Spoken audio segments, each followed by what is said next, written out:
Hello guys, Cale Anderson here, and I'm sitting in my room with not much to do, and I was on FL Studio producing some beats.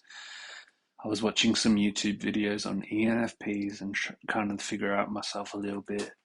And now I'm just going to, because I have nothing to do, I'm going to read through what I've got so far in my book, Avoiding Hellish Detours and Exit Strategy. I've progressed a little bit further into my writings and musings, and it's getting somewhere. And the chapters aren't filled out yet. I've just got a little bit of an outline, but I'm going to read the whole thing right now. It should take about half an hour, 25 minutes to half an hour, I believe.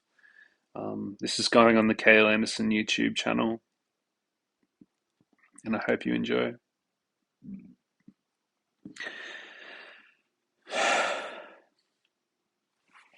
Avoiding Hellish Detours, an Exit Strategy by Cale Anderson. I don't really remember your name, but you were a blessing. Till we meet again. For Anne, love heart. Recommended materials: Let Her Breathe by Emily Nicholas. Hello My Beautiful World by Holy Holy. We by Arcade Fire. The Poetical Works of Thomas More, and The Place Beyond the Pines film with Ryan Gosling and Bradley Cooper. Intro. Cale Malcolm Anderson, a 30-year-old male from the town of Druin, Gippsland, writes from his iPad the book that may help someone or even save them. With the intentions of earnestly provoking thought, he confides in the ability that he has to challenge the norms surrounding the understanding of schizoaffective mental health, advocating for a more safe world to express our disabilities freely, and most importantly, share our stories in the process. This is nearly a self-help book in parts, scattered throughout, though it is also a quite elaborate and extensive look into Cale Anderson's upbringing, drug binging, and music creation, being a complete autobiographical novel as he describes. Mr. Anderson was born in 1994 during October the 27th of that month. In 2002 to 2003, he had his first near-death experience, isolated in the vast ocean miles away from the shore with one of his childhood friends, Mike, as an 8 or 9-year-old boy.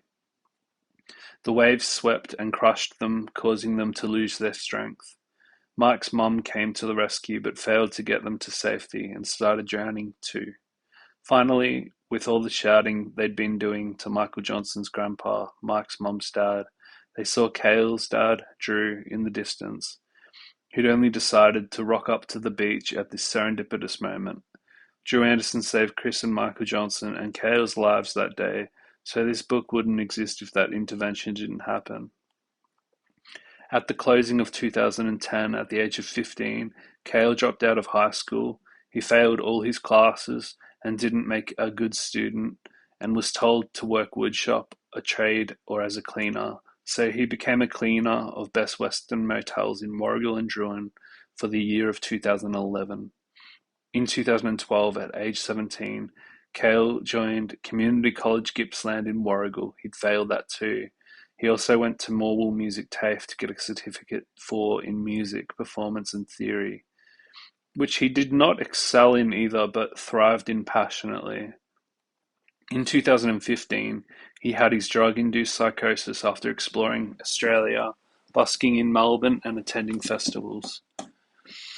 2017, he distributed his first album, X26, which was available with about 60 other releases on music platforms on the internet in various apps, but they have since been removed in 2024.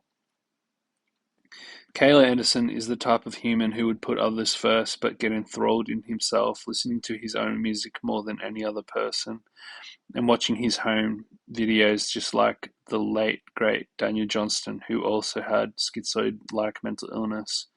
We hope you enjoy this book and find some value in it, David. Prologue. I started thinking to myself 9.99 years ago in 2015. Okay, I just realized, and I'm not sure how I got here, but I am here. That's all I know. In hell. I'm 20 days before my 20th birthday. It's the 7th of October, and I'm in the mental institution, and here I am, in hell. Staring at the peeling walls and threadbare linens, I felt like a prisoner of my own mind. Nothing was worse than waking up to screams in the late night after the passing out from a cocktail, drugs, guesswork, and ridiculous proportions. I'm a baked mistake, a schizoid rumour floating through the collective like a disjointed ghost seeking respite. Let me go over what led to here. Toward the end of 2015, there was a festival I attended called Burning Seed Revolution. It was something like a 5-day build and pack down event, but I stayed there through the pack down an extra 2 days. So I attended this event in Mist-Hung State Forest for about 7 days, without sleep, without mind. Every night bled into the next. The music, the lights, the frenzy, they were my sanctuary and my hell. The shifts in mood were borderline bipolar, and the mirrors and rabbit holes were incredibly schizophrenic, and the waters completely diluted in poison. The more I drank from the sweet well of this water, the more sour my reality became. What was once an incredible escape, spiritual and wonderful, was now a hell. I've experienced hell on drugs in my life before this as a kid, but I hadn't experienced hell of life from drugs before this as a post-teenage boy with scattered wirings and pathways for a brain network and a connection to personality spasticated just enough so that I couldn't explain myself to others or who I was to those around me, or even try to pretend or prove I wasn't mentally ill and destined for the loony bin for the rest of my life, in and out, over and over. If you're reading this and you can resonate with my opening paragraphs, even metaphorically, and you find yourself in a personal hell, it will be triggering at times, but I can try to give you a lifeline. There are some stories worth sharing. There are some you just have to share, because there is so many lessons and life experience contained inside that journey, or two, more, that if not shared, could keep others stuck that may have needed that so-called lifeline. I feel a calling on my life, and from Pokemon to drugs, from spirituality to religion, Christianity to Gnosticism, solipsism to diagnosis of schizoaffective disorder, I, Cale Malcolm Anderson, have been around. I've got a job to do. This is your exit strategy, but first a warning. Chapter 1, The Fair Warning. There was a time when I thought everything would break me. There was a time when I believed the only way out was to commit a selfish act. There was a time when the only thing that seemed like sanity was urinating on the floor of my bedroom, thinking that the podcast host of YouTube land were literally in the room with me, having conversations with me personally, and either manifested in front of me or watching my every move through the 2013 iMac computer's webcam. There was a time when I thought all the years of believing I'd do a great work in this world, all my music, all my battles, would lead to some big change in the earth realm. The fair warning is this: I am not going to censor myself in this book. Think of it as me giving you a detailed way to escape hell through my own subjective experience of getting myself into said hell and out of it over the course of a long 10 years. It is going to be explicit, courageous, uncensored, and a hard pill to swallow for some. Family comes to mind. You're going to have to read between the lines at times, because this is more of an autobiographical novel than it is a self-help book, though I believe it can help anyone. If you decide to join me on this tumultuous journey, be prepared for a raw and unfiltered narrative. The path I walked was filled with chaotic turns and unexpected revelations. Perhaps along the way you'll find echoes of my experience in your own life, bridging the vast chasm between despair and hope. Though my trials were uniquely mine, the universal threads of struggle and survival weave through every tale of life's endeavour. Let's embark on this journey together, and as you turn each page, remember that this is not merely my story, but a mirror within which you may glimpse. One day in 2014, I was 18 years old. I had lost my virginity. My pot-smoking years were reaching a climax of weirdness, which wherever and whenever I smoked, I'd have a psychotic break from the substance, and this was a clear example as to why drugs were the main death of my mind-body-spirit connection so early in life. Perhaps after the age of 35, if I hadn't touched alcohol or drugs, I still would have had some kind of break from reality due to hereditary illness, but it would have been a tame and natural decline. My life had been special up until this point, but I only noticed it being special at this particular stage, which ended up giving me grandiosity and egomaniac status.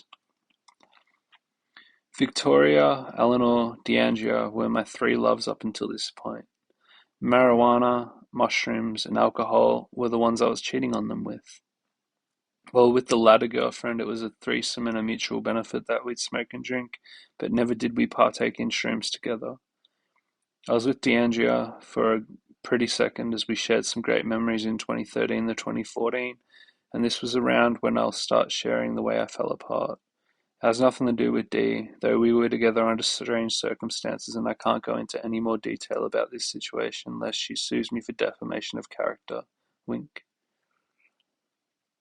It was not all her doing bad at this stage, though, as I had betrayed a great and beautiful mate of mine all for the purpose of being apart with Dee.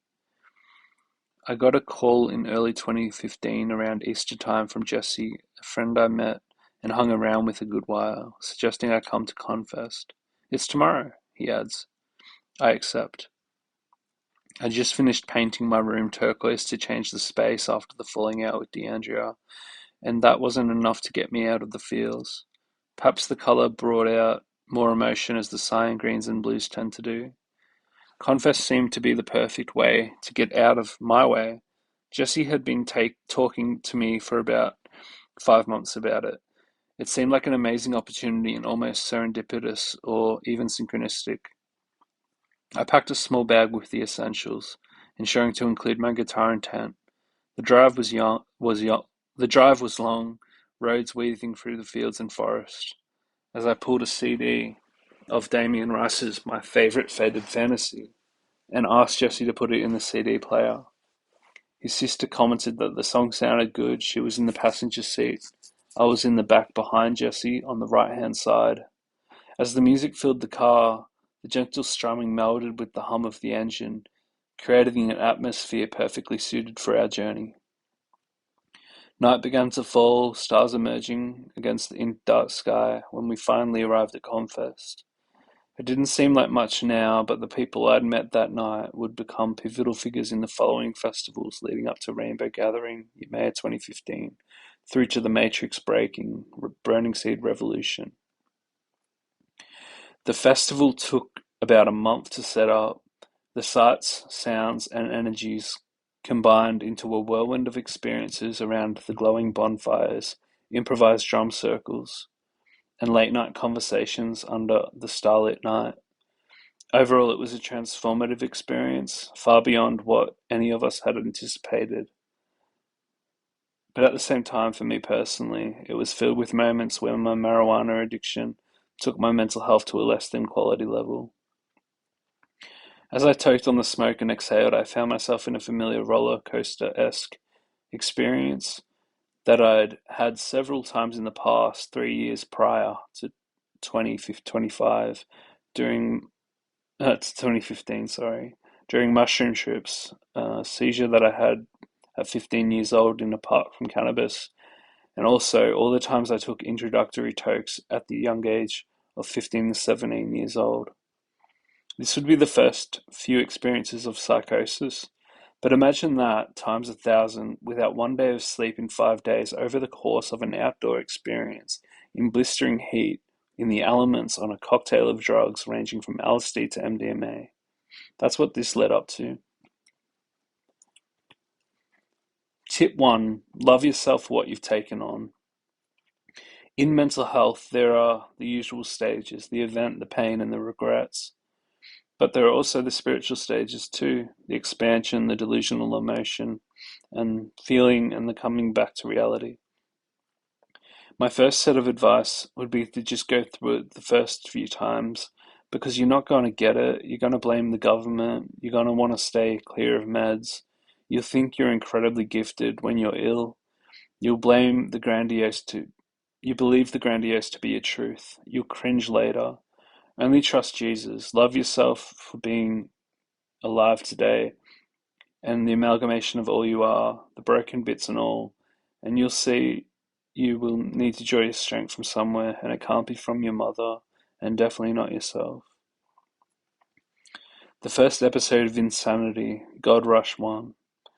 I fell into a hyper state as the beatboxing from a stranger and melodies on my guitar played notes that fell flawlessly and geometrically with the rhythm of the beats. The flute played notes at random pitches strung together by accidental notes and ridiculous lip rolls and trills.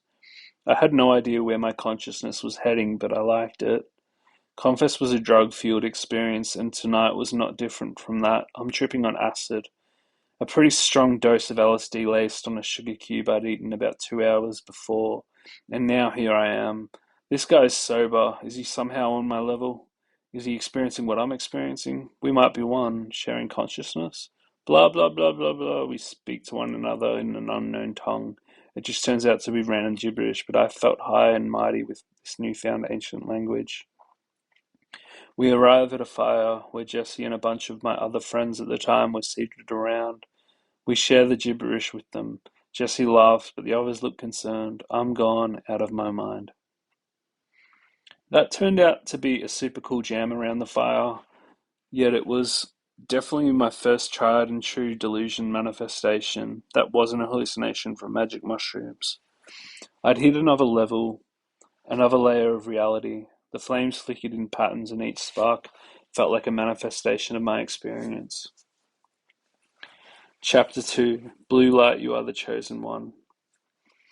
When presented with an out-of-the-box idea, something that comes up in your reality that may shatter your belief, decide first whether you want to box that thing back up before it is out in the open for good.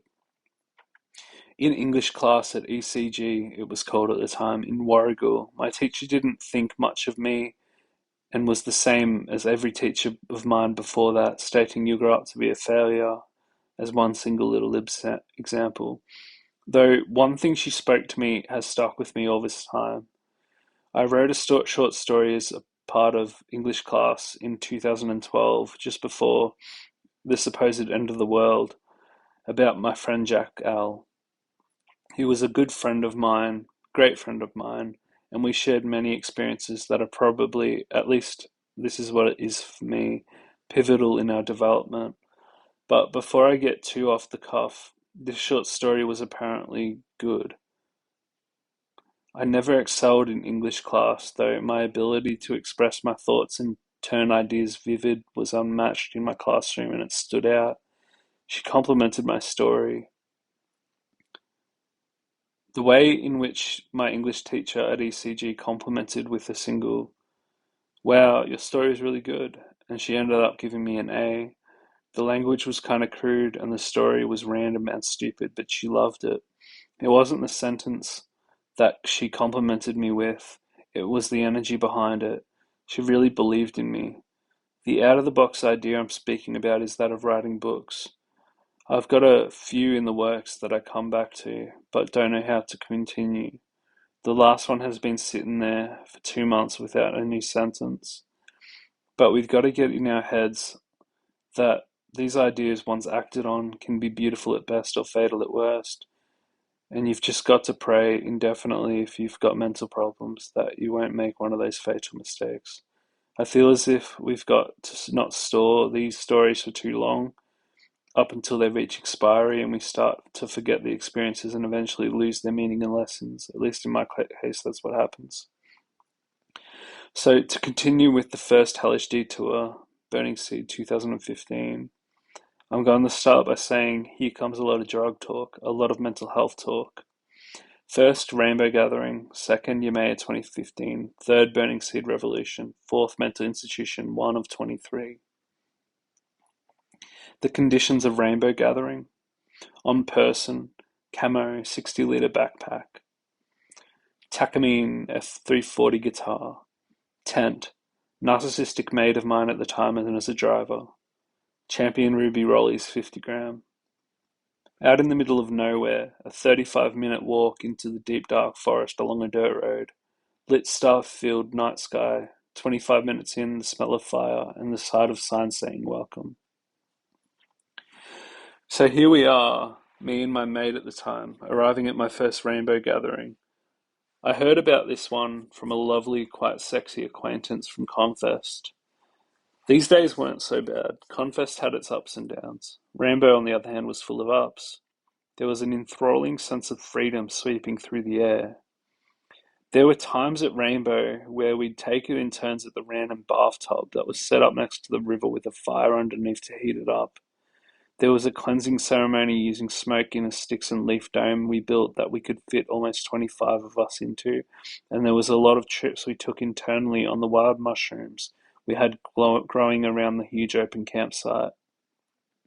At one point during the gathering, I looked up at the moon and I thought, "Oh, I wonder if she's watching the moon tonight." I was a simp and I had an obsession with Emma. Both of us shared a little time to get to know each other, but our love was one-sided and I simped on her hard. I bought my mum hibiscus flowers, beautiful purple flowers from Emma's flower shop, just so I had the chance to see her, and God, she was good looking. Let's just say at the time I was a bit of a dork and I had no confidence to ask her out, to get rejected and move on. Just didn't want to admit to myself that my standards were way out of line, and who's to say we had anything in common anyway.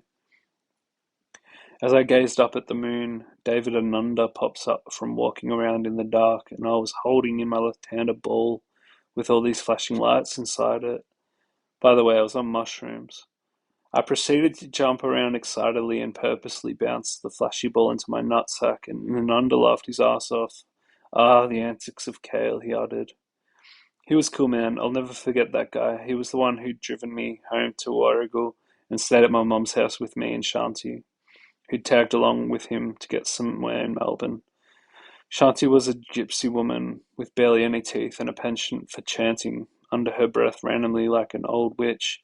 But she was cool and I loved her, and I'm not just saying that in case she reads this and decides to put voodoo or hoodoo onto me. From this rainbow gathering. When David and Nanda left in the morning, he left his giant tarp at mine and picked it up 3 months later, during which time me and my high school friend H tripped on psilocybin aeruginosa of mushrooms in that same giant tarp that I'd turned into a Mongolian-style teepee inspired by those that were set up at Rainbow Gathering. As David left that day, he left me a sticker which said, "Do your own thing." Yumea was just around the corner, dicks out many times with the boys on the dance floor, bouncing up and down during blaring psytrance rhythms. Polly was a girl I'd been in love with for most of 2015 since I'd met her in Melbourne. She and I got lost together at a festival and ended up falling asleep in the cold on the floor of one of the food chai stalls. We cuddled beneath layers of colourful sarongs until warm hues of dawn crept over the festival grounds. Later on, I was on drugs again after the first night at Yamao, dancing with fire twirlers, risking my life to look cool, ducking and weaving under the double-sided fire sticks as everyone cheered that I was surviving it. It was dangerous. There was one point when I gave a middle-aged man an energy ball by rubbing my hands together and forming a ball of energy and pushing it into his chest. I did that to him for a $2 coin so I could buy a rum ball that was way overpriced. That was the only sustenance I'd had for about a 20-hour period. I was starting to get a bit freaky in the brain space, if you feel what I'm saying. In other words, I was unknowingly presenting with symptoms of psychosis that were long in the works, almost 5 months in the works. It was like August at this point, I believe. Polly noticed, of course. She was always noticing when my eyes went a little wide, when my laughter strayed into manic territory. People always cringe a bit when I laugh a little too hard, like the Joker from Batman. Tip 2. Do the best you can, don't forget about others. One of the first things that pretty much disappears in the dismantling of your mental makeup, aside from your neurons, brain cells, and connection points, is your social circle and your support system. This isn't entirely your fault, as your diagnosis is largely to blame. It's not entirely your friends and family's fault either. The sickening feeling they have when they see you not acting right, kinda speaking erratically, triggering them with your psychotic behavior. It's weird for them. It's your new normal. You push them away too. You decide that their opinions and concerns for your well-being are attacked and dissociate and alienating and space yourself apart from them. They think you're weird. Do the best you possibly can and don't make my mistake. Leave at least two key figures in your life that are mentally stable, and you balance between their two differing worldviews and perspectives, and hopefully take their advice on board when they call you out. It took many years and years and years to form a social circle again for me, and it was hard and lonely. I don't wish the same feelings on you. Blue light, you are the chosen one, written on the left side of the bus, above the queen-sized bed, in a vehicle I thought to be mine. To think this exact bus was driving around this state, near New South Wales, manned by Richard, during my stay at Yamea Festival just a few months away. Chapter 2. Cherish your fondest, own your doubters. Once upon a time, at a little school called Durham Primary School, I was met by a school bully, and because I was an outcast loner, 8 years old perhaps, he took me as the perfect victim. I was the perfect victim. I never stood up to myself. Perhaps that was my parents' fault, I don't wish to say, but something about me made him froth the feeling he got when he cut into me with words, or bashed the shit out of me with kicks and swings. His name was Jay. I forgive the guy, how can't I? We were kids, it's not like he raped me, but he did rape my mind, and he virtually turned me into a walking shell, dreading to go to school or appear in public in Druin. This lasted until I was 13 years old. It was a long 5 years and it made my childhood unbearable. The reason I bring him up is because we all have enemies in this life. Some of them are your closest friends, and some of them are outward haters. These guys have nothing to do with you though, okay? They're retarded and cannot stand to see you shine. So never let the cunts stand in your way, my brother in tribulation. I actually care about you. I don't mean to insinuate that we have a connection or a relationship apart from the reader-author relationship. Though you've read this far into my book, I feel like we can start getting into the good stuff now, and I appreciate you. You've got balls, and the haters won't like that. If you were bullied, gaslit, abused, worse, or anything at all, I'm sorry that happened to you. I hope you can find it in you to forgive that human and heal. Much love, fellow journeyer. I cherish my family. I have a couple very hilarious uncles on my dad's side and insanely hilarious uncles on my mum's side, and I get along with them great. Sometimes I'm saddened by the fact that my late Uncle Frankie on my mum's side isn't with us any longer. Else I'd have two hilarious uncles on both sides. Sometimes we don't stop and smell the roses, hey? Almost 20 friends of mine were waiting at the building we were staying at in the city of Melbourne, Australia. I stood at home saying goodbye to my mum for the last time, so I thought, before I was to go with these about 20 people to a festival that would change the trajectory of my life. She cried as I told her this would be the last time she'd see me for a couple of years as I'm heading up toward Queensland through New South Wales. It was a beautiful and sad moment for me. I'd had so much experience with the outback, camping festivals, nightlife in the city, and I wanted to find my forever home. Present day, I'm living with my mum at 30. Life took some unexpected turns, and the journey I planned shifted in ways I couldn't have foreseen. I set out on that journey with high hopes, eagerness bubbling in my chest, unaware of what awaited me. Apparently to this day, Mum can't remember noticing anything weird about me on September the 29th before I headed out to the city, but I'd be willing to bet my head wasn't in the right place, as I only had about $500 to my name. So I arrived to my mates, the 19 of them or so, and we were ready to party all night and leave early in the morning for the burn. This is going to be an adventure unlike any other.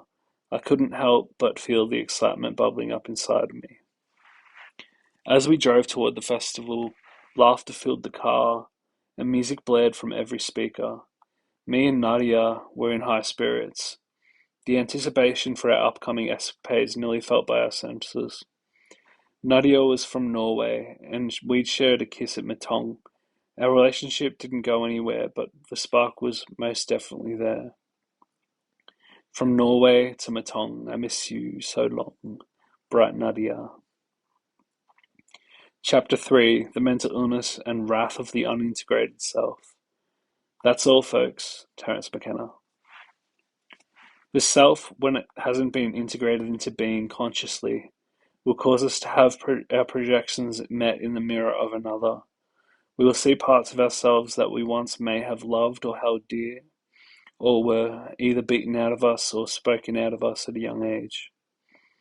Our eyes will meet a reflection of someone we deem as having a specific look, speaking voice, genre, brand, cringy behavior, though it can also be a more spiritual thing than that, with aspects such as soul traits, mental makeup, religious beliefs, etc.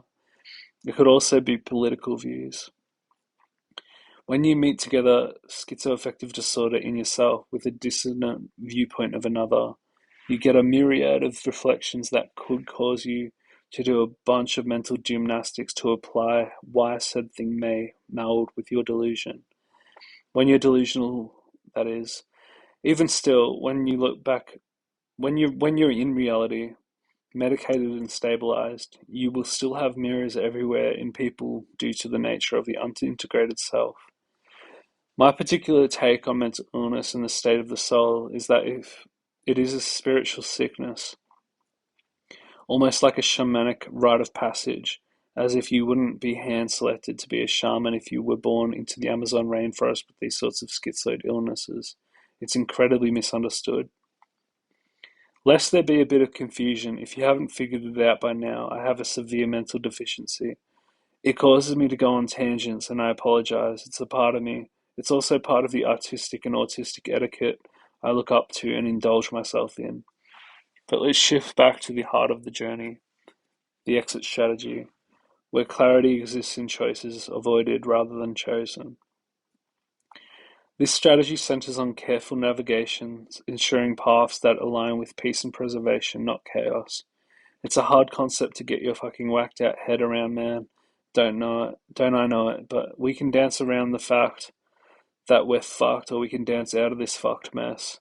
I'll tell you a secret. If you're getting attacked by demons of any kind at all, a straightforward Jesus, please help me, will save you some. He will be fast to forgive you, and he will save you, not to get religious. When you think about it, Jesus is the most badass God that exists in the earth and the heavens, not to get religious. All devils fear him. He could defeat Thor, he could defeat Superman, he could defeat Satanus. Satan will have a saturated anus around Jesus whenever he's present with him. Jesus is the one. The reason you don't gel with him or think anything else about Jesus is because you can't forgive yourself. Ask him to forgive you. Moving on from the most important topic that I can speak on, not to get religious. It jumps around a bit but then comes back together. Tip 3. Don't disregard any idea that may be of use to your narrative and direct experience. I was on the way to saving up for a teenage engineering OPXY sequencer workstation, and I'm glad that someone called me out. They had a YouTube video painting teenage engineering as the hipsters of the synthesizer world. He also stated 3,000 plus Australian dollars was way overpriced. There were also shills showing off the product that they'd received for free on YouTube. I might get it one day, it is pretty cool, but taking on that advice, avoiding the OPXY was sound, and I will buy a car, you know, I'll buy a car. The thing that will get me to Warrigal from Traralgon every day, that's quite a long hike, eh? It was coming close to a sunset, foreshadowed by an array of cars, vans, buses, motorhomes, and other various vehicles arriving into Burning Seed. Matong State Forest's entryway to this festival was chock full of burners. It didn't take that long. Each person that arrived at the festival pretty much bashed on the giant bell with the magic stick to announce their entry. It was very cult-like, to be honest. Nadia and I were laughing and sharing some stories when we see a naked man walk past with a huge dick towards the gate. One camper had set his motorhome up outside the gate to the left, awaiting a free ticket. It's like he knew he would eventually get in. Narelle, Nadia, Sam, Nick, Kate, Yasmin, Sarah, Zach, Ahmed, and the rest of us eventually got our cars through the gate. We were welcomed by a surreal, in regular fashion for regional burners and Burning Man events, giant wooden statue of an angry human holding the world in his hands. It was glorious to look at, and the coolest part was the world was spinning via some crazy mechanism. That looks so fucking sick, I said to Nick, as he grinned and shouted, "This is gonna be so fucking good," in his Californian accent. We set up our camp. I was given the drugs I'd been taking throughout my stay at the festival, which was a huge rock of ecstasy, a quarter bag of weed, I never needed much, and a couple of other things. I had my White Ox tobacco. In fact, I had a bunch of White Ox pouches, and I was ready, at least I thought, for whatever would unfold. The excitement in the air was infectious, and the music pulsed through the ground. I could feel the temporary city around us coming to life. This was cool as. We explored the festival grounds, running into familiar faces and making new connections as we went. I met up with Sade and Paula Bear. Shards and her were a couple. I also met with a few other friends I'd met earlier in 2015 at various nightclubs, abandoned warehouse parties, and the Confest and Yamea festivals. It was super enlightening to see Red Earth City all built up, with BBB, Beanbag Babylon, Trash Mansion, and the Snake Pit dance floor. I'm only naming a few because the details aren't clear to me right now. For some reason, I remember all the crazy shit more than I do the basic things like the introduction to the festival. There was a welcome to country Aboriginal ceremony on the second day. Before I had ever touched magic mushrooms, I was way more NPC-like than the way I was at this stage in my life. I'm soon to be 20 years old, and I've taken mushrooms 30 times a year for the past 3 years. In my lifetime, 120 soul journeys with psilocybin mushroom. I was never really experienced with LSD though. Like I have some shitty ass chemical tasting acid before that made me trip a little bit, Melbourne acid, but never pure LSD. More on that in a minute. I slept the first night a little bit, then an early morning drug binge. Things felt great. Fast forward 2 days and I'm dancing in the void with a dreadlock man. We're twisting, weaving, pushing each other backwards, winding into each other, and genuinely going crazy.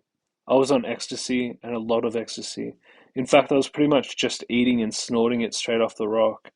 The mysterious dreadlock man put his hand against my forehead and pushed it backwards, and proceeded to give me a heroic dose of pure LSD with no taste, straight from the vial, drip squeezed as 15 plus drops of acid went straight all over and under my tongue. 15 minutes or less later, whoa man, I was tripping harder than any time I'd ever taken acid before this point. Whoa.